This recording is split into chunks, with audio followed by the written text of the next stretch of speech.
اللهم صل على سيدنا محمد يا رب صل وسلم دائما أبدا على حبيبي. یہ جو میں بیان سے پہلے خطبہ پڑھتا ہوں بلکہ سب علماء ہی پڑھتے ہیں، اس میں اللہ کی حمد و ثنا ہوتی ہے اور اللہ سے دعا مانگی جاتی ہے، اس کی ایک برکت ہوتی ہے. کئی بار تجربہ ہوا ہے کہ اگر وہ خطبے کے بغیر بیان شروع کیا جائے تو بیان میں روحانیت پیدا نہیں ہوتی.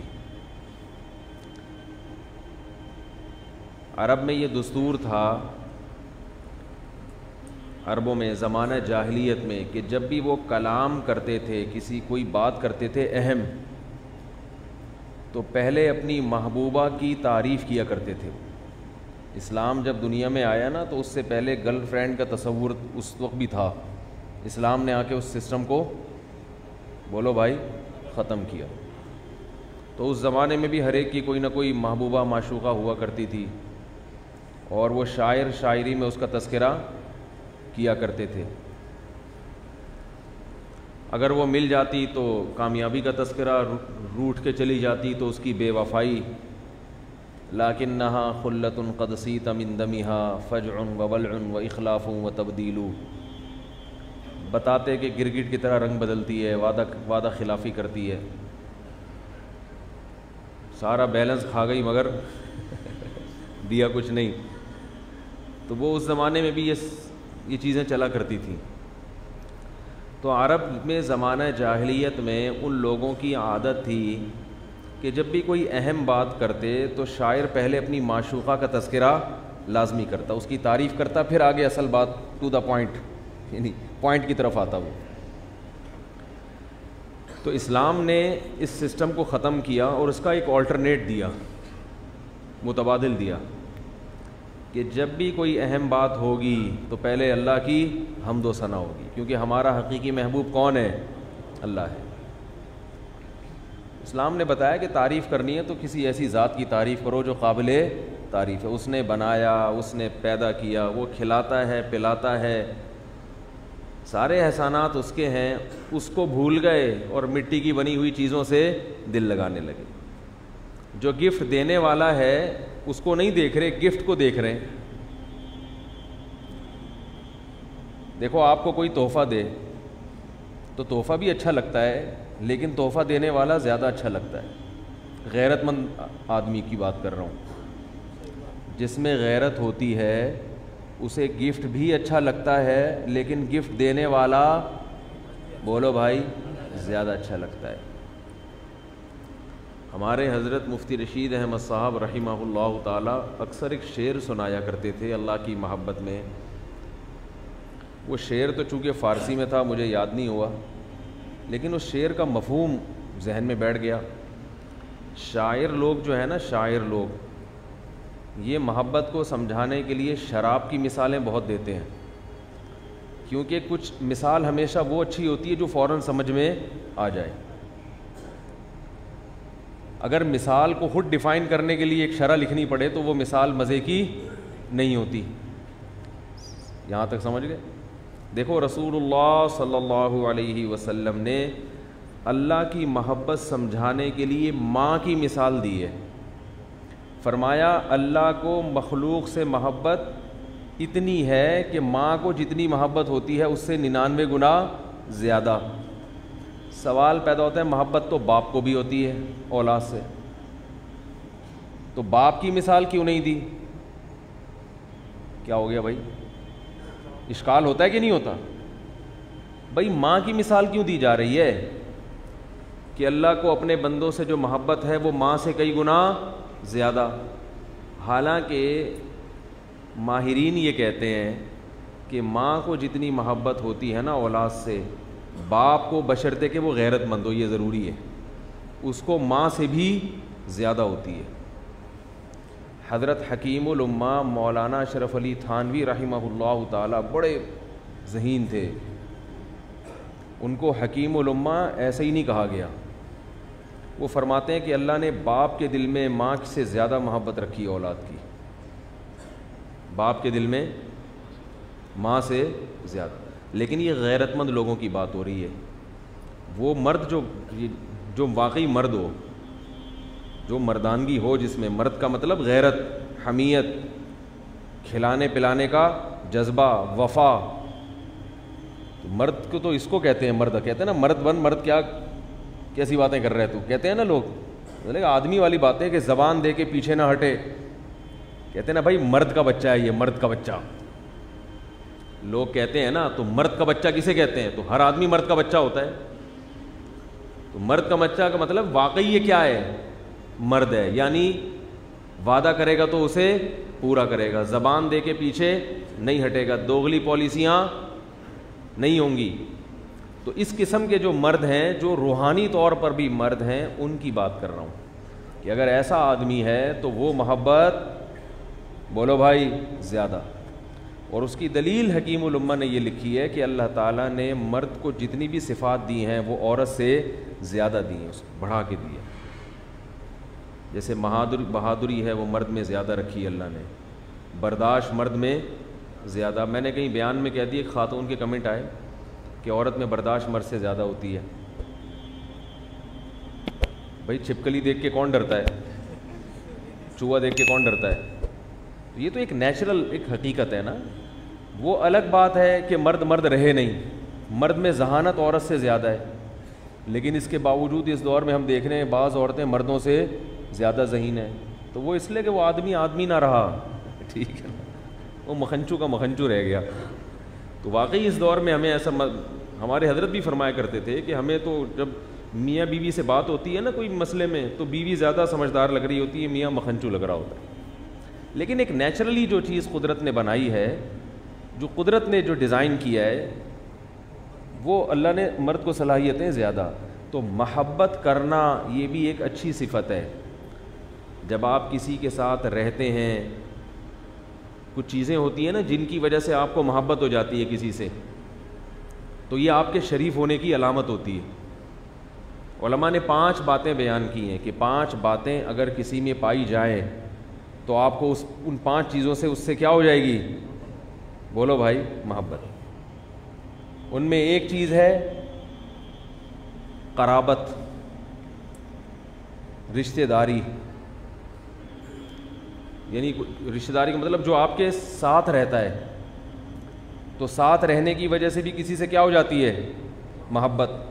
اگر آپ کسی کے ساتھ رہتے ہیں پھر بھی آپ کو اس سے محبت نہیں ہو رہی, اس کا مطلب آپ 2 نمبر آدمی ہو, آپ کے اندر فالٹ ہے, آپ میں مروت, بولو بھائی, نہیں ہے.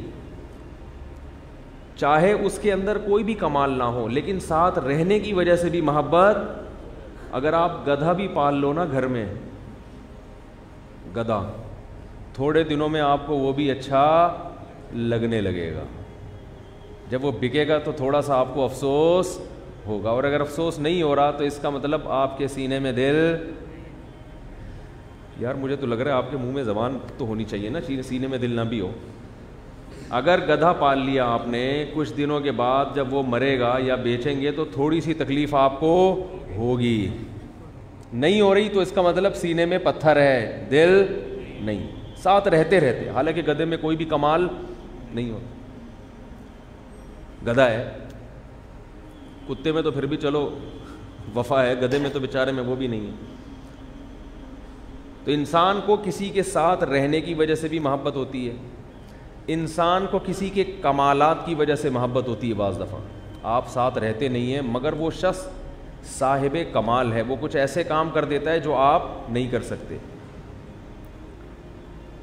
جیسے لوگوں کو کھلاڑیوں سے محبت ہو جاتی ہے, بھائی یہ اس نے میچ جتوا دیا, حالانکہ ٹیم جو ہے وہ میچ ہارنے لگی تھی, لیکن اس نے کمال کیا, آخری بالوں پہ چھکا مار دیا. وہ شارجہ ٹورنامنٹ تھا نا, ہم بچے تھے اس وقت, میاں داد نے چھکا مارا. لوگ مجھے کہتے ہیں ممبر پہ بیٹھ کے آپ نے پی کے فلم کا نام لے لیا. اتنے گھننے بننے کی ضرورت, میں کوئی فلم دیکھنے کی ترغیب تھوڑی دے رہا ہوں آپ کو کہ فلمیں دیکھنا جائز ہے. خام خواہ میں جو فنٹر گیری ہے نا یہ اچھی نہیں ہوتی. ساری دنیا کو پتہ ہے پی کے فلم کا, اس کے اداکار کا بھی. مولانا طارق جمیل صاحب کو پتہ ہے جو ہم سے نیک ہیں, وہ مل کے آ گئے اور ہم نے ایک مثال کے لیے نام لے لیا تو توپیں ہماری طرف کر دی ہیں کہ فلموں کی تبلیغ کر رہا ہے. فلموں کی, ہم تو فلموں کی مخالفت کے لیے یہاں بیٹھے ہیں بھائی, بے حیائی کو ختم کرنے کے لیے بیٹھے ہیں. تو اتنی فنٹر گیری جو ہے نا یہ اچھی, زیادہ جتنے ہو نا اتنا ہی رہنا چاہیے انسان کو. تو خام خواہ کے تکلفات بلا وجہ کے. وہ ایک ہمارے حضرت واقعہ سناتے تھے فنٹر گیروں کے بارے میں. ایک صاحب کو تقوی کا ہیضہ ہو گیا, تقوی کا ہیضہ ہو گیا, یعنی وہ یہ شو کرنا چاہتے تھے کہ میں بہت زیادہ نیک ہوں, بہت زیادہ پرہیزگار ہوں, خام خواہ کی شو مارنے کے لیے نا. تو ان کے مریدین, ایک دفعہ گاؤں میں دعوت کی کسی مرید نے, دعوت میں ان کے سامنے کھانا لا کے رکھا. انہوں نے کہا اس کھانے کے بارے میں کیا دلیل ہے کہ یہ حلال بھی ہے یا نہیں ہے, کیا دلیل ہے؟ ہو سکتا ہے جس نے یہ مرغی ذبح کی ہو, پتہ نہیں ذبح مرغی کی ہے کہ نہیں کی, اللہ کا نام لیا کہ نہیں لیا, اور جس نے کی ہو سکتا ہے کوئی ہندو ہو, سکھ ہو, میں نہیں کھاؤں گا. لوگوں نے کہا یار یہ تو کوئی بہت زیادہ پہنچے ہوئے بزرگ ہیں, مشکوک چیزوں سے بھی بچتے ہیں. اب لوگ مختلف چیزیں لا لا کے دے رہے ہیں, لا لا کے دے رہے ہیں, لیکن وہ قبول نہیں کر رہے. تو ان کے تقوی کی نا دھاک بیٹھ گئی پبلک میں, یار کو بہت ہی پہنچے ہوئے بزرگ ہیں, اتنے نیک ہیں کہ عام آدمی اتنی نیکی افورڈ نہیں کر سکتے. لیکن اب حضرت کو کھلائیں کیا؟ مسئلہ سارا یہ ہے, مسئلہ سارا یہ ہے کہ حضرت کو کھلائیں, بھوک بھی لگ رہی ہے. تو خیر انہوں نے کئی چیزوں کو ریجیکٹ کر دیا, یہ ہے, یہ فلانا ہے, یہ یوں ہے, پتہ نہیں یہ کیا ہے, پتہ نہیں یہ کیا ہے. تو کسی نے ان کے لیے جو ہے نا چنے کا بندوبست کیا اور کہا کہ یہ جو ہے نا مدینہ سے یہ صاحب ہیں چنے لے کر آئے ہیں آپ کو کھلانے کا. ابھی پورا واقعہ مجھے یاد نہیں, ہو سکتا ہے کچھ اس میں ایڈیٹنگ کرنی پڑے بعد میں, تو آپ خود ہی کر لیے گا اس میں. تو وہ جو ہے انہوں نے کہا چلو یہ کھاتا ہوں میں. جب چنے کھائے تو پھر ان کو خیال آیا کہ اس کی بھی تحقیق کرو کہ یہ مدینہ کے ہیں بھی یا نہیں ہیں. فنٹر گیری نا. تو مریدوں سے تحقیق کی تو پتہ چلا کہ جی جب آہستہ آہستہ آہستہ آہستہ پہنچے نا کہ مدینہ میں کس کے پاس سے لیے, اس نے وہ کہاں سے لیے, اس نے کہاں سے لیے, اس نے کہاں سے لیے, تو آخر میں ایک ہندو آیا. وہ چنے خریدے گئے تھے کسی ہندو کی دکان سے. وہاں سے وہ مختلف ہاتھوں سے ٹریول ہوتے ہوتے مدینہ جانا تو کوئی مشکل نہیں ہے, سامان میں کچھ بھی ڈال کے لے جاؤ, واپس بھی لے آؤ. لوگ کہتے ہیں نا مدینہ سے جائے نماز لے کر آئے ہیں, کراچی سے جاتی ہے مدینہ, وہاں سے واپس ادھر آ جاتی ہے. اس پہ خوش ہو رہے ہوتے ہیں. اس لیے سب سے بہتر یہ ہے, ابھی میں وہاں گیا نا ترکی, تو بچوں کا تو آپ کو پتہ ہے, بچے جب بھی والدین سفر پہ جائیں تو بچے کیا کہتے ہیں, ہمارے لیے کچھ لے کر آؤ. تو وہاں چھوٹے بچے کے لیے میں نے ایک چھوٹی سی بندوق خرید لی پلاسٹک کی. وہ ٹھیک ٹھاک مہنگی ملتی ہے وہاں ترکی میں. دوسرے کے لیے میں نے نہیں خریدی, یہ سوچ کے کہ دونوں کے لیے بندوق صحیح نہیں ہے, ایک کے لیے بندوق تو دوسرے کے لیے کچھ اور لے لیں گے دوسرے کے لیے. لیکن وہ بیگ اتنا بھر گیا کہ اب اس میں جگہ ہی نہیں. اب میں پریشان کہ یار اب میں اگر مزید بچوں کا کوئی کھلونا خریدتا ہوں تو الگ سے بیگ چھوڑو, ٹوپی کرا دیں گے بچے کو, کراچی پہنچ کے ٹوپی کرا دیں گے. تو وہ جب ہم یہاں لے کے پہنچے نا کراچی, تو بچوں کا تو آپ کو پتہ ہے, یا تو کسی کو کچھ نہ دو, ایک کو دے دیا تو قیامت آ جائے گی. وہ ایسا تباہی مچاتے ہیں نا بچے. تو مجھے اندازہ ہو گیا کہ اگر یہ گن جو ہے پلاسٹک کی یہ میں نے ایک کو دی تو پورے ملک میں کیا ہو جائے گا, فدائی حملے شروع ہو جائیں گے, دھماکے. یعنی ملک سے مراد ہمارے گھر میں کچھ بھی ہو سکتا ہے. تو ایسے موقع پہ انسان کیا کراتا ہے, ٹوپی کراتا ہے. تو میں نے پھر بیگ کھولا ہی نہیں, میں نے کہا کہ مغرب کے بعد بیگ کھلے گا, ابھی ذرا آپ لوگ کیا کریں, صبر کریں, سب کے لیے کھلونے آئے. مغرب سے پہلے میں یہاں ناگن چورنگی گیا کھلونے کی دکان میں, 450-300 کی وہی اسی جیسی گن مجھے مل گئی جو وہاں اچھی خاصی مہنگی مل رہی. 2-4 گنیں لے کے سب بچوں کو فارغ کر دیا اس میں نا, اور بھی جو کھلونے چھلنے میں. وہ یہی سمجھ رہے کہ ان کو جھوٹ نہیں بولا کہ ترکی سے لایا ہوں. ٹوپی میں جھوٹ نہیں بولا جاتا, جھوٹ ہوتا ہے, وہ تو ناجائز ہے. ٹوپی کا مطلب ہوتا ہے ان کو ایسا لگے, کیونکہ بیگ جب کھل رہا ہے تو وہ تو یہ سمجھ رہے ہیں سب باہر سے آ رہا ہے, تو دے دیا ان کو. اس کے بعد میں نے کہا یار سب سے بہترین طریقہ یہ ہے کہ جب بھی کسی ملک سے سفر کر کے آؤ تو گھر مت جاؤ, ناگن چورنگی پہ کھلونوں کی دکان ہے. بچوں کو کیا پتہ بھائی, وہی چیز جو اب پاکستان کے 26 روپے وہاں کا 1 روپیہ ہے. وہ کہنے کو ان کا 5 روپے ہیں, ہمارے کیا بن جاتے ہیں, یا ان کے 100 روپے, ان کے 1000 روپے, ہمارے اچھے خاصے 26,000 بن جائیں گے. تو کیا ضرورت ہے؟ تو یہ سب کو اس طرح سے آپ ٹوپی حج اور عمرے کے موقع پہ کرا سکتے ہیں. واپسی پہ یہاں سے جائے نماز خریدیں لیاری سے, اور کھجوریں بھی وہیں سے ایران سے. کھجوریں تو خیر مدینہ کی ہوتی ہیں, اجوا کھجور خاص طور پر. اچھا خیر, بات یہ چل رہی تھی کہ وہ جب تحقیق ہوئی ہے تو پتہ یہ چلا کہ بھئی وہ کسی ہندو کے پاس گئے, بھئی تمہارے کہاں سے ملے؟ تو اس نے کہا اصل میں ہمارے گاؤں میں ایک سور تھا, اس نے یہ چنے کھا لیے تھے, تو میں نے اس کو مار کے اس کے پیٹ سے نکالے ہیں اور ان کو دھو کے میں دکان پہ بیچ رہا ہوں. تو جو زیادہ فنٹر گیری کرتا ہے نا, اس کے ساتھ پھر ایسا ہوتا ہے. تو خیر میں اصل موضوع کی طرف آتا ہوں. تو میں یہ عرض کر رہا تھا کہ جیسے وہ آخری بال پہ میاں داد نے چھکا مار دیا تو لوگ محبت کرنے لگے نا, نغمے بن گئے. تو کیا ہے کہ جہاں بھی آپ کو کوئی کمال نظر آئے گا تو انسان کا دل خود بخود اس کی طرف کھینچا چلا جاتا ہے, چاہے آپ کا اس سے کوئی تعلق ہو یا نہ ہو. جو کھلاڑیوں سے, فنکاروں سے لوگ محبت کرتے ہیں کمال کی وجہ سے, بولتے ہیں یار کیا ایکٹنگ کی ہے بھائی, ہے بھائی, ایسا لگ رہا ہے کہ جیسے اوریجنل میں رو رہا ہے یہ. تو چاہے وہ کمال اللہ کی نظر میں اس کی ویلیو ہو یا نہ ہو, ہر کمال اللہ کی نظر میں اس کی ویلیو نہیں ہے. بہت سے کمالات ایسے ہیں کہ دنیا اس کی وجہ سے لوگوں سے محبت کرتی ہے, مگر اللہ محبت نہیں کرتا. اللہ کو اداکاری پسند نہیں ہے, الا یہ کہ جاسوسی کے طور پہ کوئی ملک کی خدمت کے لیے یا قوم کی خدمت کے لیے کرے, وہ ایک الگ بات ہے. تو فنکاری اداکاری اللہ کو پسند نہیں ہے. وما انا من المتکلفین, رسول اللہ صلی اللہ علیہ وسلم کو اللہ نے فرمایا کہ آپ ان سے کہہ دیں کہ میں تکلف کرنے والا, بناوٹ کرنے والا نہیں ہوں. اور ایک فنکاری تو وہ ہوتی ہے جس میں آپ بتا کے فنکاری کر رہے ہیں, اور ایک وہ ہوتی ہے جس میں آپ شو یہ کرتے ہیں کہ میں فنکار نہیں ہوں, مگر ہوتے کیا ہیں اندر سے فنکاری کر رہے ہوتے ہیں, آپ ڈرامے بازی کر رہے ہوتے ہیں. یہ زیادہ خطرناک ہے پہلی قسم سے. پہلی میں تو چلو آپ نے بتایا بھائی میں ایکٹنگ کروں گا, یہ میرا جو اصل روپ ہے وہ یہ نہیں ہے. جیسے وہ آج کل وہ بنے ہوتے ہیں نا, پرینک کہتے ہیں اس کو, پرینک, وہ جو مزاحیہ, وہ اس میں وہ اداکاری کرتے ہیں, تو وہ تو بتا رہے ہوتے ہیں نا پہلے سے کہ بھئی یہ اصل نہیں ہے, ہم تو لوگوں کو ہنسانے کے لیے, مذاق کے لیے کام کر رہے ہیں. اس میں اور اس میں فرق ہے. یہ جو دوسری قسم کی اداکاری ہے جس میں آپ کر اداکاری رہے ہوتے ہیں مگر پبلک کو, یہ جیسے اللہ کی محبت میں جھوٹ موٹ لوگوں کے سامنے رونا. میں ایک جگہ گیا, وہ ختم قرآن کی محفل تھی, مجھے پتا تھا امام صاحب کو رونا نہیں آ رہا, مگر ان کو پتا تھا ریکارڈنگ ہو رہی ہے تو رونا ہے. وہ ایسے ڈرامے بازی, انہوں نے صاف پتہ چل رہا تھا کہ بھائی یہ کیا ہے, نیچرل نہیں. مجھے خیال ہوا ان کو بعد میں بولوں کہ یار دیکھو ایسا یہ اچھا نہیں ہے, آپ دعا مانگیں, اگر رونا آ گئے ٹھیک ہے, نہیں آئے تو وہ جو رونے کی کوشش ہے وہ تو اللہ کو دکھانے کے لیے ہے نا, پبلک کو دکھانے کے لیے تھوڑی ہے. تو بعض دفعہ انسان کو محبت ہو جاتی ہے کسی کے کمال کی وجہ سے کہ یار کیا کمال کیا. بعض دفعہ انسان کو محبت ہوتی ہے کسی کی طاقت اور قدرت کی وجہ سے.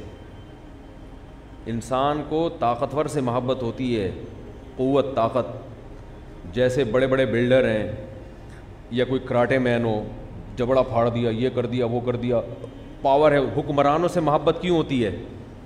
اس لیے کہ ان کے پاس پاور ہوتی ہے. آپ صبح و شام حکمرانوں کو گالیاں دیں, لیکن اگر کوئی حاکم قریب سے گزرے گا تو ہر آدمی کا دل چاہے گا کہ میری بھی ایک سیلفی اس کے ساتھ بولو بھائی ہو جائے, تاکہ پبلک کو دکھاؤں دیکھو میں بھی ان کے ساتھ گھوم رہا تھا.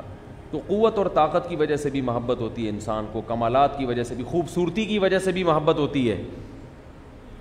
صبح و شام عشق کے واقعات آتے ہیں سامنے, وہ فلاں پہ لٹو ہو گیا, فلاں پہ لٹو. کوئی کمال نہیں ہے, نہ ایجوکیشن ہے, نہ تعلیم ہے, نہ کوئی ہنر ہے, مگر کیا ہے, شکل اچھی ہے تو لٹو ہو گئے. سمجھ میں آ رہی ہے بات؟ اسٹائل پہ عاشق ہو گئے. لٹو ہونے کے لیے کوئی گورنمنٹ کی طرف سے پابندی نہیں ہے, کوئی بھی کسی بھی وقت کسی پہ بھی لٹو ہو سکتا ہے. اللہ کی پابندیوں کو تو لوگ مانتے نہیں نا. تو پھر بے لگام اونٹ کی طرح گھوم رہے ہیں. کالز آتی ہیں میرے پاس کہ وہ عاشق ہو گئے اس پہ. میں نے کہا ہونے سے پہلے پوچھتے ہم سے بھائی کہ اس پہ عاشق ہونا آپ کی صحت کے لیے مفید بھی ہے یا نہیں ہے. ملنے ملانے والا ایک بیچارہ لیاری میں یا مچھر کالونی میں رہنے والا, لیاری تو پھر بھی بہتر ہے, لیاری سے گزرنا ہوتا ہے ہمارا, تو مچھر کالونی میں ایک رہنے والا آدمی وہ ڈیفینس کی کسی بڑے گھرانے کی لڑکی پہ عاشق ہو جائے اور پھر کہے کہ یار میں پاگل ہو گیا ہوں, ہم اس سے بولیں گے کہ عاشق ہونے سے پہلے مشورہ تو لے لیتے کم از کم ٹھیک کہ اپنے حساب سے عاشق ہونا چاہیے نا انسان کو. تو اب کیا ہے کہ خوبصورتی پہ بھی انسان کیا ہو جاتا ہے, یہ اس کی طرف طبیعت مائل ہوتی ہے. تو محبت کے کچھ اسباب ہیں, اگر یہ اسباب پائے جائیں اور آپ کے دل میں محبت پیدا نہ ہو تو آپ کے اندر کیا ہے, ٹیکنیکل فالٹ ہے. ٹیکنیکل کیا ہے, فالٹ ہے. تبھی ایک عجیب بات آپ کو بتاؤں, قرآن مجید میں اللہ تعالیٰ نے ارشاد فرمایا لا یحل لک النساء من بعد, اے نبی صلی اللہ علیہ وسلم آپ کے لیے جو آپ کی بیویاں ہیں ان کے علاوہ اب کسی اور عورت سے نکاح آپ کے لیے جائز, بولو بھائی, نہیں. ہوا یہ تھا کہ اللہ تعالیٰ نے اپنے نبی کو اختیار دیا, اپنے نبی سے یہ کہا کہ آپ اپنی بیویوں کو طلاق کا اختیار دے دیں کہ وہ اسی غربت میں آپ کے ساتھ گزارا کرنا چاہیں تو گزارا کریں, ورنہ آؤ میں تمہیں فارغ کرتا ہوں, تم مالدار لوگوں سے نکاح کر لو. کیونکہ نبی کے گھر میں 40 دن چولہا نہیں جل رہا تھا, تو ظاہر ہے امہات المومنین پریشان ہوئی کہ بھئی یہ غربت میں ہمارے لیے گزارا کرنا مشکل ہو رہا ہے. اور مال غنیمت ملتا تو وہ آپ صلی اللہ علیہ وسلم 1 سال کا راشن گھر میں دیتے تھے, 1 سال کا, اور باقی سارا کیا کر دیتے تھے, جتنا آتا صدقہ. اور امہات المومنین کی حالت بھی یہ تھی کہ جب 1 سال کا راشن گھر میں جمع ہوتا تو وہ بھی کیا کر دیتی, کیونکہ ترغیبات نبی نے صدقے کی اتنی دی تھی کہ ان سے بھی وہ گھر میں اسٹور نہیں ہوتا تھا. ہمارے ہاں تو آپ کبھی کسی کا اسٹور جا کے کھولو نا, دادی کا جہیز کا سامان بھی اس میں پڑا ہوا ہوگا. میرے بھائی اس کو آثار قدیمہ میں جمع کرا کے ٹکٹ لگا دیں. وہ گھر میں اگر گھر میں رکھنا ہے تو آثار قدیمہ کے لیبل لگا کے تو رکھیں کہ ہم نے کچھ تاریخی یادگاریں اپنے باپ دادا کی رکھی ہوئی ہیں. اس کو بطور سامان کے گھر میں رکھنا اچھا کام, بولو نا بھائی, نہیں ہے, بری بات ہے یہ.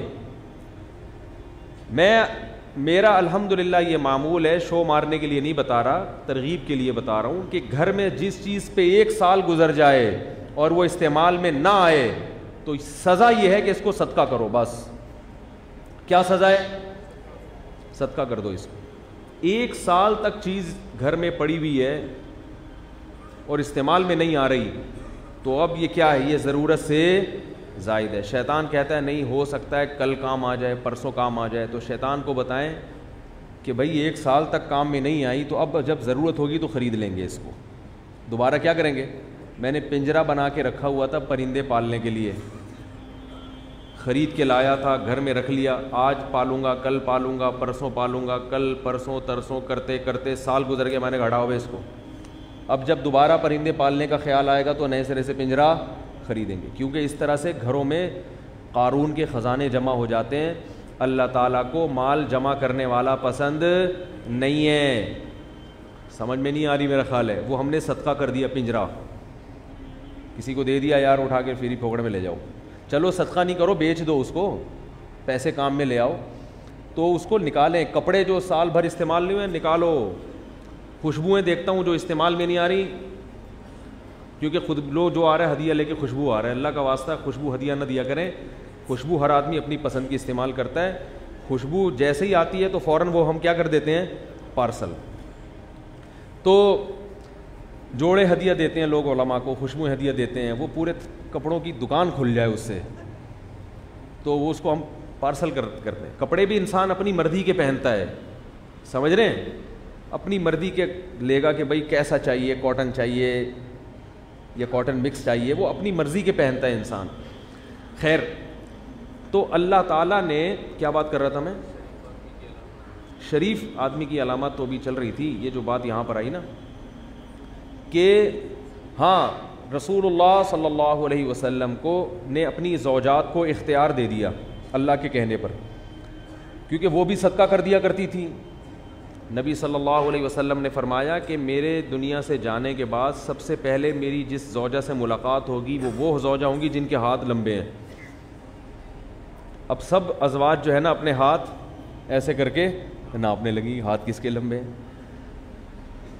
لیکن حضرت زینب کا جب انتقال ہوا سب سے پہلے, جو آپ کی پھوپھی زاد بہن بھی تھیں, کیونکہ نبی سے رشتہ قریب تھا نا, تو بلڈ ریلیشن قریب تھا, تو وہ سخاوت کے اثرات بلڈ میں, کیونکہ بنو ہاشم تو بڑے سخی تھے.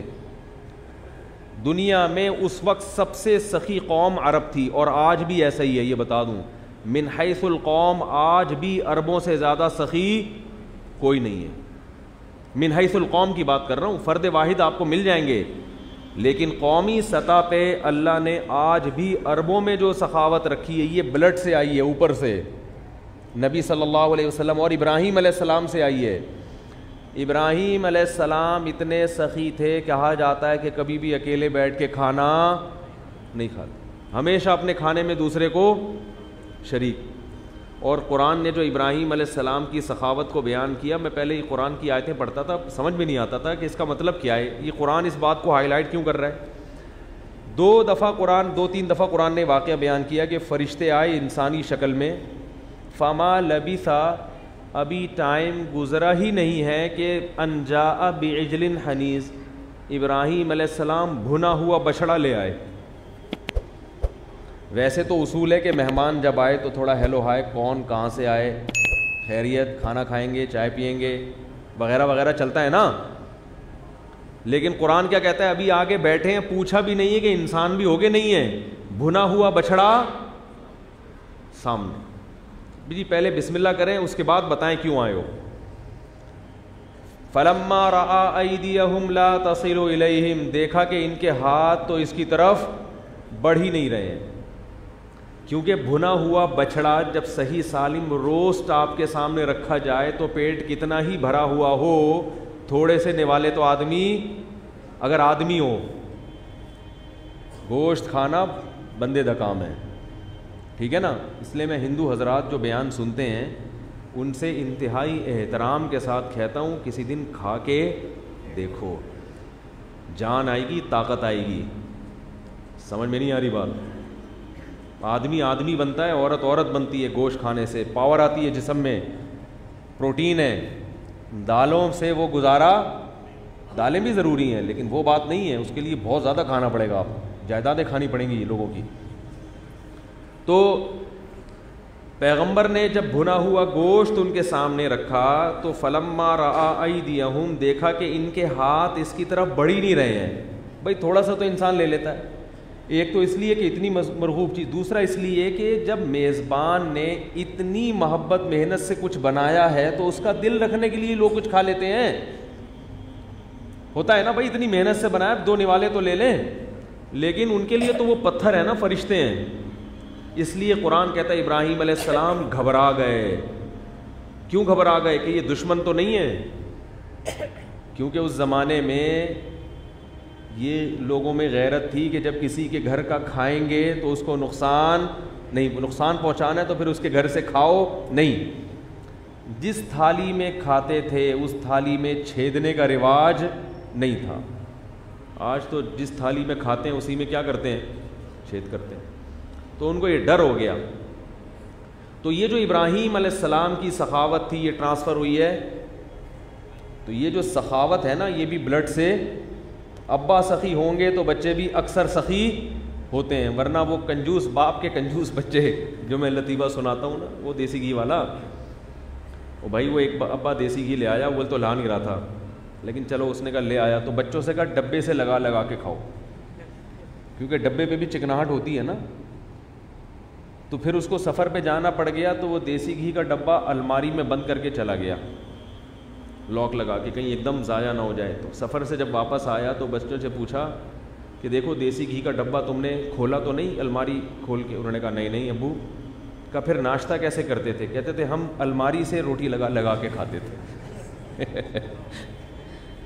تو ایک تھپڑ لگایا, بولا کمبختو, کچھ دن گھی کے بغیر صبر نہیں کر سکتے ہیں بھائی, کچھ دن بغیر گھی کے روٹی نہیں کھا سکتے.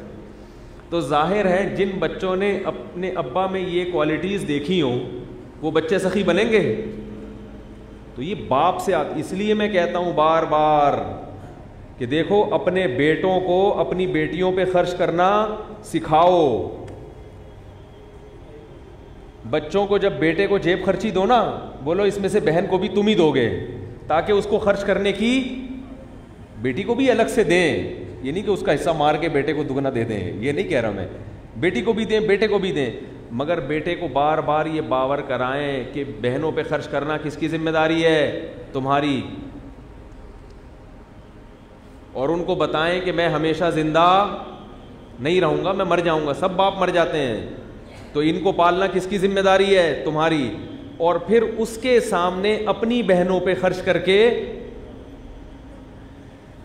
بھائی بول لیا کرو اللہ کے بندو, یہ سبق یاد کرا رہا ہوں, رٹوا رہا ہوں, یہ خطابت نہیں ہے, نہ مجھے خطابت آتی ہے, اس معاملے میں بہت کمزور آدمی ہوں. اپنی بہنوں پہ خرچ کرو, کس کے سامنے؟ اپنے بچوں کے سامنے, تاکہ پتہ چلے کہ بھائی ہماری تو یہ پرمپرا ہے, ہماری یہ کیا ہے؟ رسم ہے کہ ہمارے ہاں مرد اپنی عورتوں پہ خرچ کرتے ہیں. ہم نے اپنے ابا کو دیکھا کہ وہ اپنی بہنوں پہ خرچ کرتے تھے, تو ہم بھی کریں گے. تقریروں سے اتنا فائدہ نہیں ہوتا جتنا عملی طور پر دکھانے سے ہوتا. مرد خرچ کرتا ہوا ہی اچھا لگتا ہے. کیا خیال ہے؟ میں نام ذہن سے نکل گیا. آپ مشتاق بھائی زیتون ٹی وی والے, وہ جب بھی اسپیکر کا مسئلہ ہو نا انہیں سے ٹھیک کرواتے ہیں. تو مرد جو ہے نا خرچ کرتا ہوا, بولو بھائی, اچھا لگتا. اور اس سے مرد کی آمدن میں اللہ برکت بہت دیتے ہیں, بہت برکت دیتے ہیں اس سے. تو وہ جو سخاوت تھی نا ابراہیم علیہ السلام سے, چلتے چلتے کہاں آئی ہے ہمارے نبی صلی اللہ علیہ وسلم میں. پھر آپ کی جو ازواج تو بہت تھیں آپ کی, لیکن کچھ ایسی تھیں جو رشتہ داری میں قریب, جو کزن ہے وہ تو سب سے قریبی رشتہ ہے نا. تو حضرت زینب تو آپ کی فرسٹ کزن تھیں, تو ان کے ہاتھ سخاوت میں بہت لمبے, تو ان کا انتقال بھی سب سے پہلے ہوا, اور نبی سے ملاقات بھی ان کی سب سے پہلے ہوئی ہے.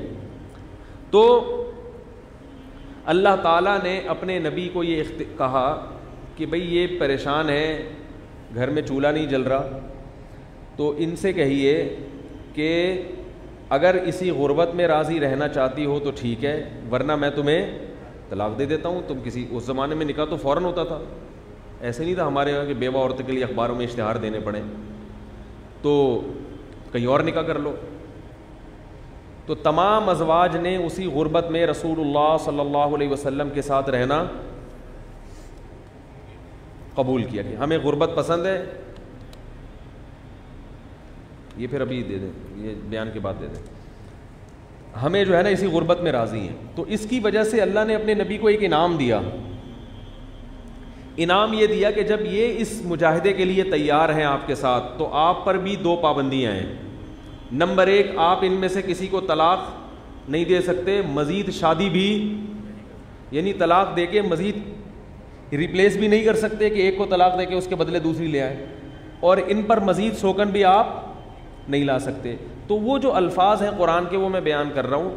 لا یحل لک النساء من بعد, کہ آپ کے لیے ان کے بعد مزید کوئی عورت حلال نہیں ہے. ولا ان تبدل به من ازواج, اور نہ تبدل بہن من ازواج, کہ اور نہ یہ کہ ان کو اس کے بدلے میں کوئی دوسری لے آئیں. ولو اعجبک حسنہن, اگرچہ کتنی ہی کوئی حسین عورت کیوں نہ ہو, جس کا حسن آپ کو بہت زیادہ اچھا ہی کیوں نہ لگے. اس سے کیا پتہ چلا ہے کہ حسن سے متاثر کوئی بھی ہو سکتا ہے. نہیں یاری بات میرا خیال ہے. اللہ اپنے پیغمبر سے کہہ رہے ہیں کہ اگرچہ اس کا حسن آپ کو کتنا ہی متاثر کرے, اعجاب کہتے ہیں کہ آپ کسی چیز کو دیکھ کر اچانک کیا ہوتے ہیں, بہت زیادہ متاثر ہو جاتے ہیں. فرمایا کہ اگرچہ آپ کو اس کا حسن کتنا ہی اچھا کیوں نہ لگے.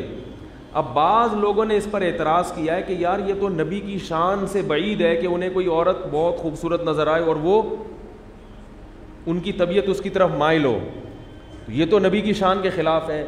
حکیم الامہ نے اس کا بھی جواب دیا ہے. فرمایا کہ وجدان کل شیء علی ما هو علیہ, جو چیز جیسی ہے اس کو ویسا سمجھنا یہ کمال ہے انسان کا, یہ عیب بولو بھائی نہیں. اگر کوئی چیز خوبصورت ہے تو وہ آپ کو خوبصورت لگے گی, اور لگنے کا مطلب ہی یہی ہے کہ وہ آپ کی طبیعت اس کی طرف مائل ہوگی.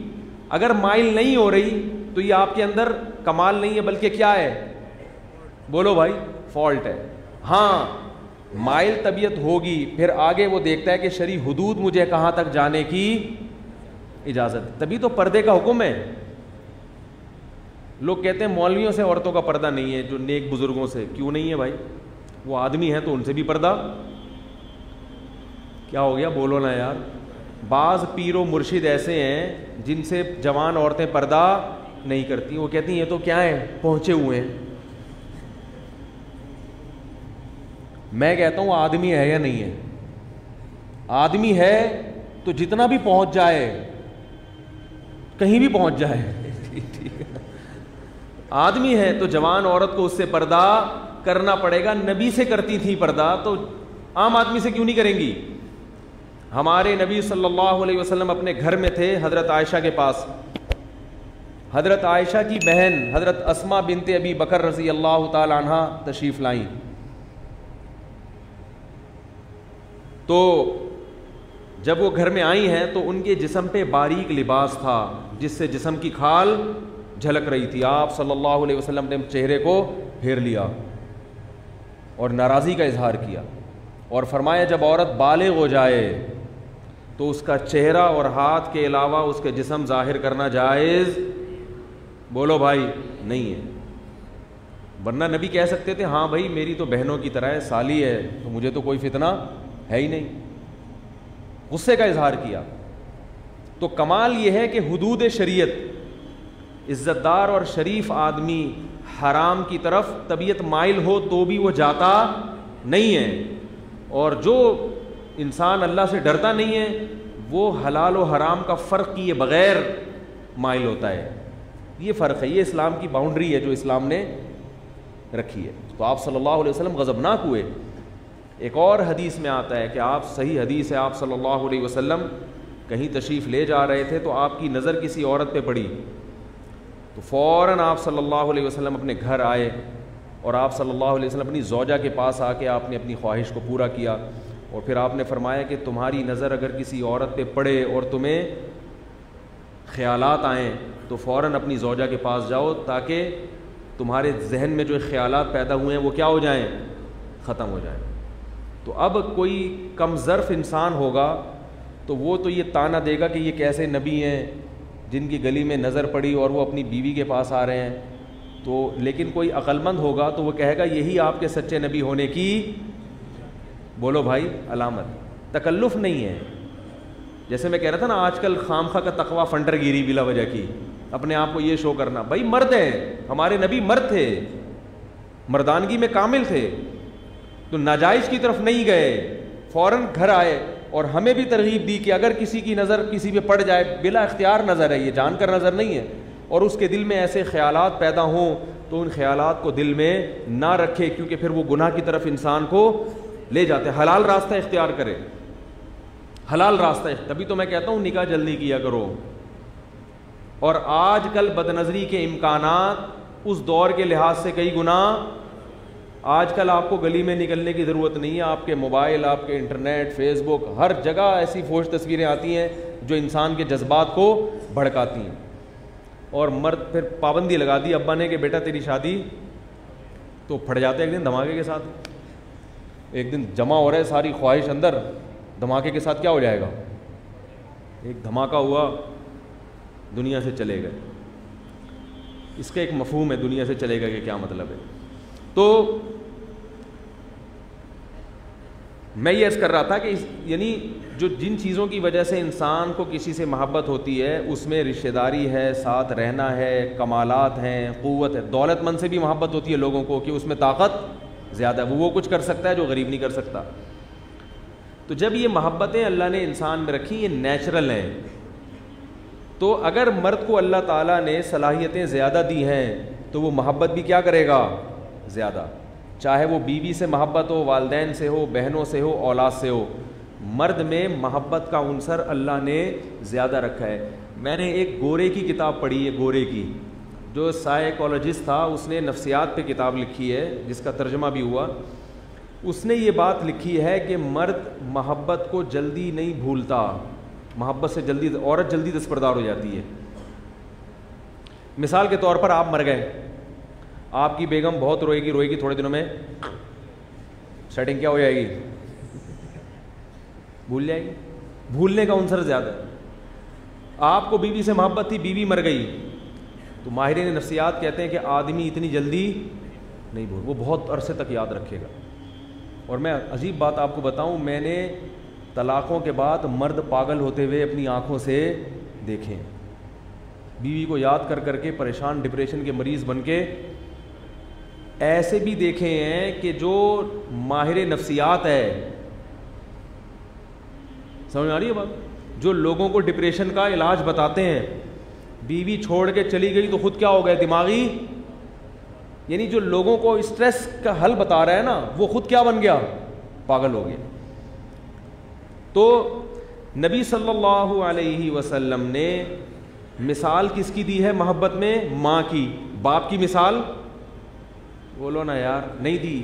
حالانکہ باپ اگر فطرت پہ ہو, یہ پہلے بتا دوں, ہر ربا کی بات نہیں کر رہا, چرسی بھی ہے, ہیروئنچی بھی ہیں, ایک نمبر کے مرد وہ ہے نا جس کو کھلا کے خوشی ہوتی ہے, جو کم وقت بیٹھا ہوا ہے, نہ روزگار تلاش کرتا ہے, نہ گھر کی ذمہ داریاں پوری کرتا ہے, گٹکا پان, یہ اس قسم کی, یہ آدمی نہیں ہے, یہ پجامہ ہے, معذرت کے ساتھ. اس کو ہم کہتے ہیں نا بھائی تو آدمی ہے, یہ پجامہ ہے, کیا ہے, تو یہ آدمی نہیں ہے, آدمی کی بات کر رہا ہوں, غیرت ہو اس میں اللہ نے برداشت بھی, تبھی تو جنگوں میں لڑتا ہے. وہ برداشت کم ہوتی تو جنگوں میں لڑتا, جا کے توپوں کا مقابلہ کرتا وہ. تو اس لیے اللہ تعالیٰ نے, یہ میں اس لیے کہہ رہا ہوں کہ بچوں کو ماں کی محبت تو سمجھ میں آتی ہے, باپ کی محبت سمجھ میں نہیں آتی. تو بھائی ابا, ماں سے بھی محبت کرو اور ابا سے بھی محبت کرو, اس کے دل میں بھی تمہاری محبت ہے. البتہ ایک ٹیکنیکل فرق ہے دونوں کی محبتوں میں. ماں کی محبت جذباتی ہوتی ہے, باپ میں جذبات نہیں ہوتے, کیونکہ کنٹرولنگ پاور ہے, برداشت ہے اس میں, برداشت اللہ نے زیادہ رکھی نا, محبت بہت زیادہ ہوگی, مگر نہ اس کا جذباتی انداز میں اظہار کرے گا اور نہ یہ شو کرے گا کہ جیسے میں. ماں تو بیچاری ایک دم جذباتی ہو جاتی ہے نا, رونا دھونا شروع کر دیتی ہے, آدمی میں یہ نہیں ہے. تو اس کی وجہ سے لوگ سمجھتے ہیں اس کو محبت, جیسے اس کی مثال ہے کہ میت پہ جو سب سے زیادہ رو رہا ہو, لوگ سمجھتے ہیں اس کو میت سے بہت زیادہ محبت ہے, حالانکہ یہ ضروری. میں نے ایسا دیکھا ہے کہ ابا کا انتقال ہو گیا, بچے رو نہیں رہے, محلے والے ہاں پھوٹ کے یہ شو کرنے کے لیے کہ ہمیں بہت زیادہ محبت تھی. ہمارے بہت دور کے جاننے والے تھے, بہت پرانا قصہ ہے, کسی کا ذہن اس طرف جائے گا نہیں انشاءاللہ. ان کی ساس کا انتقال ہو گیا, وہ تھے بڑے کلیئر کٹ ہوتے ہیں نا بعض لوگ, بھرپور تبصرہ کرنے والے, کسی سے شرم مروت نہیں تھی. ان کی ساس کا انتقال ہو گیا, ساس اتفاق سے انہی کے گھر میں رہتی تھی, تو لوگ تعزیت کے لیے آ رہے, تو ایک دور سے محلے سے کوئی دور سے بندہ آیا اور رونے لگا. داماد سے تعزیت کر رہا ہے ساس کی, اور رو کے. داماد نہیں رو رہا, وہ بیٹھا ہوا ہے. اب پتہ نہیں اندر سے خوش تھے یا پریشان تھے, تو اللہ ہی جانتا ہے, لیکن رو نہیں رہے تھے بہرحال. اب یہ رونے لگا اور کہنے لگا مجھے بہت افسوس ہوا آپ کی ساس کا انتقال ہوا. تو انہوں نے کہا تیری کیا لگتی تھی جو تجھے اتنا افسوس ہوا ہے. بڑی محفل میں اس کو ان کو لگا کہ یہ ضرورت سے زیادہ کیا کر رہا ہے. بھائی ٹھیک ہے, افسوس تو کہہ دے, اتنا زیادہ فنڈر گیری ہے بھائی. کہ مجھے بہت افسوس ہوا. انہوں نے کہا تیری کیا لگتی تھی جو تجھے اتنا افسوس ہو رہا ہے. تو بیچارہ چپ کر کے بیٹھ گیا. تو آپ نے دیکھا ہوگا میت پہ خدمت جس نے کی ساری زندگی, وہ کم رو رہا ہے, اور جس بیٹے نے کبھی ابا کو پوچھا بھی نہیں, وہ پھوٹ کے رو رہا ہے. تو اس میں چونکہ جذبات زیادہ ہیں, اس لیے آپ کو لگے گا یہ کہ یہ کیا ہے, زیادہ محبت. اور جو بیچارہ نہیں رو رہا, آپ کو لگے گا کہ اس میں محبت نہیں ہے. حالانکہ محبت نہ ہوتی تو اس نے 10 سال ابا کی خدمت نہ کی ہوتی, ماں کی خدمت نہ کی ہوتی. ہمارے ہاں نا آج کل دور ہے ڈائلاگ کا, ڈائلاگ بازی چلتی ہے.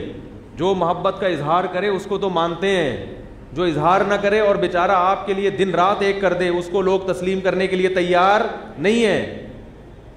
تبھی میں کہتا ہوں رشتہ داروں کا اللہ نے کوئی آلٹرنیٹ پیدا نہیں کیا. تبھی اسلام کہتا ہے سب سے پہلے بلڈ ریلیشن, باپ ماں بھائی بہن, سب سے پہلے یہ رشتہ ہے, باقی سب اس کے بعد. دوستی آ رہی ہیں اس کے بعد ہیں, انہی کو لوگ لفٹ نہیں کرا رہے. بھائی سے محبت نہیں کرتے, دوستوں پہ دن رات پیسہ لٹا رہے ہیں. بہن کا خیال نہیں ہے, دوستوں پہ خوب لٹا رہے ہیں. ایک صاحب مجھے کہنے لگے کہ نہیں میرے بھائی کو تو محبت نہیں ہے, وہ تو ہر وقت ڈانٹ ٹپٹ کرتا ہے, ہر وقت تمیز سے بات ہی نہیں کرتا, اس کے اخلاق ہی صحیح نہیں ہے, جب بھی بات کرے گا ٹیڑھی آنکھوں سے اور ہر وقت طنز ہی کرتا رہتا ہے. اور وہ جو میرے ٹیچر ہیں یا میرے پیر و مرشد ہیں وہ تو اتنے اچھے ہیں. میں نے کہا اس جن پیر و مرشد کی بات کر رہے ہو نا ان کے ہاں رہو, اگر آپ کو ملیریا ہو جائے یا کوئی ٹی بی ہو جائے پھر دیکھو وہ اپنے گھر میں چھوڑتے ہیں, آپ کو نہیں چھوڑتے. وہ خود ہی آپ کے بھائی کو فون کریں گے, اپنی امانت, اس کو ایڈز ہو گیا ہے, دوسرے مریضوں کو بھی لگا دے گا یہ, ٹھیک ہے نا, اپنی امانت گھر لے جاؤ. ایسے موقع پہ وہ جو بد اخلاق بھائی تھا, بھائی یہ آواز صحیح جا رہی ہے, مجھے لگ رہا ہے صحیح نہیں ہو رہی, اچھا چلو. ایسے موقع پہ جو بد اخلاق بھائی تھا وہ آپ کو سہارا دے گا, بے شک وہ گالیاں دے کے دے, ابے الو کے پٹھے ایڈز لگا کے آ گیا پتہ نہیں کہاں سے, صحیح ہے نا, گالیاں دے گا معذرت کے ساتھ, الٹا سیدھا کہے گا, مگر علاج بھی کون کرائے گا, وہی کرائے گا. جب آپ کا ایکسیڈنٹ اللہ نہ کرے کسی کا ایکسیڈنٹ ہو جائے, روڈ پہ پڑے ہوئے ہو, تو لوگ آپ کے دوست کو فون کرتے ہیں یا بھائی کا نمبر باپ کا نمبر تلاش کرتے ہیں. باپ نہیں ہوگا بھائی نہیں ہوگا تو چچا ماموں کو تلاش کریں گے. اسی لیے قرآن کہتا ہے اولو الارحام بعضهم اولا ببعض فی کتاب اللہ, اللہ کی کتاب میں رشتہ داروں کا حق سب سے پہلے. خواتین اپنے بھائیوں کو نہیں مانتی آج کل, بدتمیزی کرتی ہیں اپنے بھائی کے ساتھ, کہتی ہیں ہمارا بھائی ہر وقت نصیحتیں کرتا رہتا ہے. میں ان سے کہتا ہوں کہ تم جب شادی کر کے جاؤ گی سسرال, بہنوئی اگر ظلم کرے گا تو تمہارے بوائے فرینڈ تمہارے کام نہیں آئیں گے. پھر کس کا دروازہ کھٹکھٹاؤ گی, بھائی کا, باپ کا. اور اگر باپ اور بھائی مضبوط ہوئے تو بہنوئی پھر ظلم کرتا بھی نہیں ہے. اسی لیے حکیم الامہ مولانا شرف علی تھانوی نے لکھا ہے نا کہ جس عورت کے باپ اور بھائی ہوں تو اس پہ ظلم کرنا آسان نہیں ہے. وہ کھڑے ہوتے ہیں, بھائی کیا کر رہا ہے, بھائی خرچہ دے رہا ہے کہ نہیں دے رہا.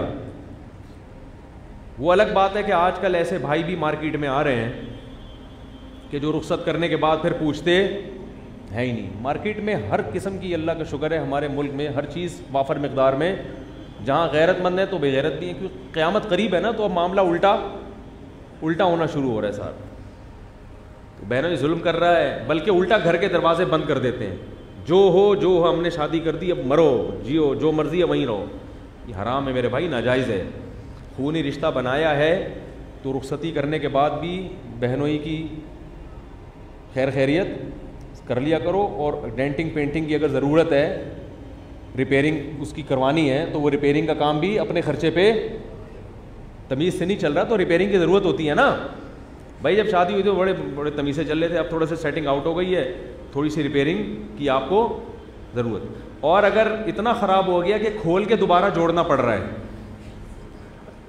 بعض دفعہ ایسا بھی ہوتا ہے, میرے پاس ایسے کیسز آتے ہیں, تو وہ اتنے خراب ہو چکا ہوتا ہے بندہ, میں کہتا ہوں یہ ریپیئرنگ سے سیٹ ہونے والا نہیں ہے, اس کے پورا کھلے گا دوبارہ سے جڑے گا یہ, یعنی اس کے اچھی طرح جب تک چترول نہیں لگیں گے یہ سیٹنگ پہ آنے والا نہیں ہے. تو تجربہ ہوتا ہے بہت سی چیزوں کا. تو کیا کہہ رہا تھا میں, جلدی سے بات کو سمیٹ کے ختم کروں یار, جو آخری پوائنٹ ہے نا وہ پکڑ کے رکھا کریں نا یار, آپ کو بٹھایا اس لیے. موضوع تو میرے ذہن میں ہے جس پہ میں بات کر رہا ہوں, لیکن یہ جو یہاں پر بات آئی تھی, کیا مسئلہ ہے یار, آپ لوگ بھی ہماری طرح ہیں. تو خیر بات یہ چل رہی تھی کہ اللہ تعالیٰ نے 5 چیزیں, ہاں میں یہ بات کر رہا تھا کہ دیکھو باپ کے دل میں بھی محبت اولاد کی بہت زیادہ ہوتی ہے. تبھی آپ دیکھیں بیٹیوں کی جب شادیاں نہیں ہوتی تو باپوں کو برین ہیمریج ہوتا ہے, اکثر ماں کو نہیں ہوتا. غم تو ماں بھی اٹھاتی ہے, تو باپ کو برین ہیمریج ہوتا ہے, اس کو بہت زیادہ ٹینشن لے لیتا ہے, وہ بہت زیادہ ٹینشن لے لیتا ہے. تو اللہ تعالیٰ نے ماں میں بھی بے پناہ محبت رکھی, باپ میں بھی. البتہ بچے کی جو دیکھ بھال ہے اس میں ماں کا کردار بہت زیادہ ہے باپ سے. کیونکہ یہ جو بچہ کو جننا اور اس کے 2.5-3 سال جو ٹینشن ماں اٹھاتی ہے وہ ٹینشن باپ نہ صرف یہ کہ اٹھاتا نہیں ہے, اٹھا سکتا بھی نہیں ہے. وہ ٹینشن, وہ جو ٹینشن ہے نا خاندانی ٹینشن, وہ ابا اگرچہ بہت زیادہ محبت ہے لیکن اللہ نے اس میں اس قسم کے سافٹ ویئر انسٹال ہی نہیں کیے ہیں کہ جو یہ والی ٹینشن اٹھا سکیں. تبھی اللہ نے ماں کا حق باپ سے حسن اخلاق میں 3 گنا زیادہ بتایا, کیونکہ بچے کی جو پرورش ہے, چھوٹا بچہ بڑا ہو جائے تو پھر تو باپ کی رسپانسبلٹی میں آ جاتا ہے, چھوٹے بچے کی تربیت میں ماں کا دخل اور ماں کی محنت بہت زیادہ نہیں بہت زیادہ ہوتی. جا کے دیکھ لیا کرو اپنے بچوں کو, تمہاری بیویاں کیسے پالتی ہیں ان کو, اندازہ ہو جائے گا. میں تو کہتا ہوں جب انسان خود چھوٹا ہوتا ہے نا تو بڑا ہو کے اپنے بچپن بھول جاتا ہے, وہ اپنے ماں باپ کو بھول جاتا ہے کہ انہوں نے ہمیں کیسے پالا ہوگا. تو اپنے بچوں کو دیکھ کر اپنی ماں کو یاد کیا کرو کہ جیسے تمہاری بیوی اس بچے کو پال رہی ہے نا, کل تمہاری ماں نے بھی تمہیں اسی طرح سے پالا ہے. تو اور پھر ماں کے لیے دعائیں کیا کرو, یہ منظر دیکھ کے دعا کیا کرو کہ اللہ کل میری ماں نے بھی مجھے اس طرح سے پالا ہے. تو پھر جو اس وقت جذبات میں جو دعا ہوتی ہے نا وہ زیادہ قبولیت کے قریب ہوتی ہے, کیونکہ ویسے آپ جب بغیر جذبات کے دعا مانگیں اس میں, اور جو آپ کی اس وقت جذباتی کنڈیشن ہوگی اس میں جو دعا مانگیں گے اس کی قبولیت کا امکان زیادہ ہوگا. اور پھر اس میں جو ماں ہے اس سے محبت بھی بڑھتی ہے انسان کو, اور اس کا حق ادا کرنے کے لیے بھی پھر سوچتا ہے. وہ اگر زندہ ہے تو خدمت کرے گا, مر گئی تو اس کے لیے صدقات و خیرات کرے گا, دعائیں کرے گا. خیر, تو یہ جو محبتیں اللہ تعالیٰ نے رکھی ہیں کسی بھی وجہ سے. اب دیکھو ایک بات ذہن میں رکھو, یہ بیان شروع کہاں سے کیا تھا میں نے, خطبے سے تو شروع کیا تھا. ہاں, اصل بات جو میں کہہ رہا تھا, یہ جو اسباب محبت اللہ تعالیٰ نے رکھے ہیں, تو عربوں کی عادت تھی کہ جب بھی وہ کوئی بات شروع کرتے تھے تو اپنی محبوبہ کا پہلے تذکرہ کرتے تھے. اسلام نے اس سیٹ اپ کو ختم کیا, اس کا ایک آلٹرنیٹ دیا کہ بھائی سب سے زیادہ محبت کے قابل کون ہے, اللہ ہے, کیونکہ وہ قریب بھی تمہارے سب سے زیادہ.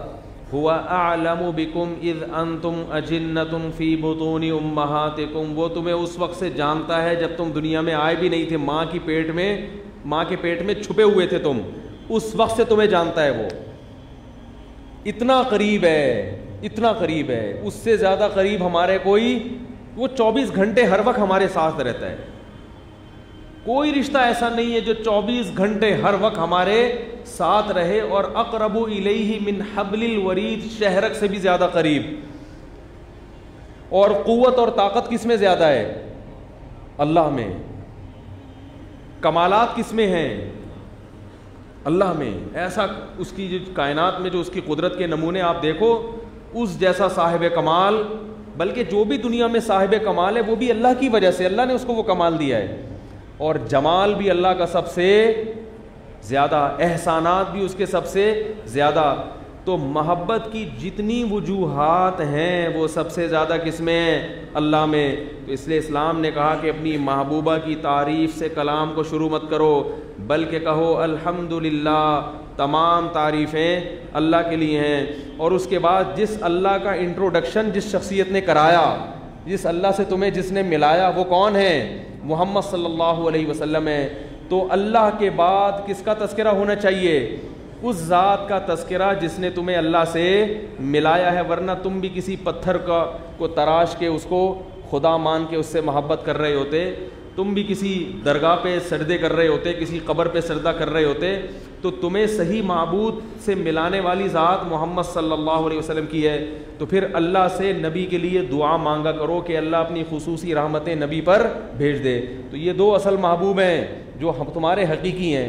اس لیے اسلام نے حکم دیا کہ جب بھی کوئی اہم بات شروع ہوگی تو نحمدہ, ہم تعریف کرتے ہیں اس اللہ کی, ونصلی علی رسولہ الکریم, اور ہم اللہ کی خصوصی رحمتیں بھیجتے ہیں اس پیغمبر پر جو بڑے عزت, کریم کا معنی بڑے عزت دار ہیں. پھر آگے دعا سکھائی ہے کہ ہم اپنی نستغفرہ, ہم اللہ سے اپنی کوتاہیوں پر پہلے معافی مانگتے ہیں، اس لیے کہ جو گناہ ہے نا وہ انسان کو حق بات کہنے سے روک دیتا ہے، تو ہم اس پہ اللہ سے توبہ استغفار کرتے ہیں۔ نستعینہ، اور ہم اس سے مدد طلب کرتے ہیں کہ ہم جو کچھ کہیں وہ ہمیں صحیح کہنے کی توفیق عطا فرمائے۔ ونعوذ باللہ من شرور انفسنا، اور اپنی ذات کے شر سے ہم اللہ کی پناہ مانگتے ہیں، کیونکہ انسان کی ذات میں خیر بھی ہے شر بھی ہے، تو کہیں نفسانی خواہش کا غلبہ ہو اور اپنی ذاتی خواہشات کے لیے ہم حق کو چھوڑ کر باطل کہنا شروع کر دیں اور لوگوں کو ہمارے ذات سے نقصان ہونا شروع ہو جائے، تو ہم اس سے اللہ کی پناہ مانگتے ہیں۔ ومن سیئات اعمالنا، اور اپنے برے اعمال کے شر سے بھی ہم اللہ کی پناہ مانگتے ہیں۔ تو کتنا پیارا کلام ہے جو اسلام نے ہمیں، بتاؤ دنیا میں کسی مذہب کے پاس ایسے پیارے الفاظ ہیں جو اس مذہب نے لوگوں کو سکھائے ہوں کہ جب بھی کسی سے کوئی خطاب کرو، کوئی اسپیچ ہو، کوئی تقریر ہو، تو اس سے پہلے یہ کلمات ادا کرو؟ کسی کے پاس نہیں۔ تو یہ اللہ نے ہمیں کیا کیے ہیں؟ اپنے نبی کی زبان سے ہمیں سکھائے ہیں۔ تو خطبہ دیا ہمیں، جمعے میں بھی، نکاح سے پہلے بھی خطبہ سکھایا۔ تو یہ سب کیا ہے؟ اسلام یہ چاہتا ہے کہ مرداروں سے محبت مت کرو، وہ بھاگ جائے گی ٹھیک ہے نا، اور اگر محبت کسی سے ہو گئی ہے تو نکاح کا راستہ ہے، لیکن اس کو اتنی اہمیت نہ دو اس محبت کو کہ اپنے خطبوں میں بھی اس کا تذکرہ شروع کر دو۔ اصل کون ہے؟ اللہ ہے۔ تو ہم اصل میں دل کس کو دیں گے میرے بھائی؟ اللہ کو دیں گے، اصل میں اس کو دیں گے دل۔ یہ ہمیں ترغیب دی گئی، آج پورا بیان اسی پہ ہو گیا۔ اچھا ہے، چلو تھوڑا سا کسی وقت بیان